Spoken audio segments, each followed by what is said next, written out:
ನಮಸ್ಕಾರ ಎಲ್ರಿಗೂ. ಹಿಂದಿನ ಅಧ್ಯಾಯದಲ್ಲಿ ಅರ್ಜುನನು ಗೊಂದಲದಲ್ಲಿ ಸಿಲುಕಿದ್ದನು. ಇಂದು ಭಗವದ್ಗೀತಾ ಅಧ್ಯಾಯ 2ರಲ್ಲಿ ಶ್ರೀಕೃಷ್ಣನು ಜೀವನದ ಮಹಾಸತ್ಯವನ್ನು ಹೇಳಲು ಪ್ರಾರಂಭಿಸುತ್ತಾನೆ.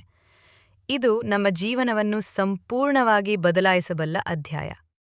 ಅರ್ಜುನನು ದುಃಖದಿಂದ ತುಂಬಿ ಯುದ್ಧ ಮಾಡಲು ಸಾಧ್ಯವಿಲ್ಲ ಎಂದು ಹೇಳುತ್ತಾನೆ. ಅವನು ಸಂಪೂರ್ಣವಾಗಿ ಮನಸ್ಸಿನಲ್ಲಿ ದುರ್ಬಲನಾಗಿದ್ದಾನೆ.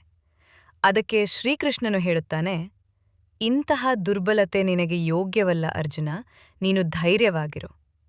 ಇದು ಜೀವನದಲ್ಲಿ ನಮ್ಮಿಗೂ ಅನ್ವಯಿಸುತ್ತದೆ. ಶ್ರೀಕೃಷ್ಣನು ಹೇಳುತ್ತಾನೆ, ಆತ್ಮಕ್ಕೆ ಮರಣವಿಲ್ಲ, ಅದು ಹುಟ್ಟುವುದಿಲ್ಲ, ಸಾಯುವುದಿಲ್ಲ. ದೇಹ ಮಾತ್ರ ಬದಲಾಗುತ್ತದೆ, ಆತ್ಮ ಶಾಶ್ವತ. ನಿನ್ನ ಕರ್ತವ್ಯ ಮಾಡು ಅರ್ಜುನ, ಫಲದ ಬಗ್ಗೆ ಯೋಚಿಸಬೇಡ, ಕೆಲಸ ಮಾಡುವುದೇ ಮುಖ್ಯ. ಜಯ ಪರಾಜಯ, ಸುಖ ದುಃಖ ಇವೆಲ್ಲವನ್ನೂ ಸಮವಾಗಿ ನೋಡು, ಅದೇ ನಿಜವಾದ ಯೋಗ. ಮನಸ್ಸನ್ನು ನಿಯಂತ್ರಿಸುವವನೇ ನಿಜವಾದ ಬಲಿಷ್ಠ, ಅವನೇ ಶಾಂತಿಯ ಜೀವನವನ್ನು ಪಡೆಯುತ್ತಾನೆ.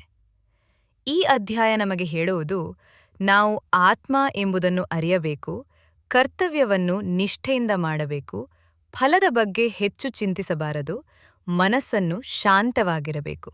ಇವು ಜೀವನವನ್ನು ಸುಲಭ ಮಾಡುತ್ತವೆ. ಈ ವಿಡಿಯೋ ನಿಮಗೆ ಇಷ್ಟವಾದರೆ ಲೈಕ್ ಮಾಡಿ.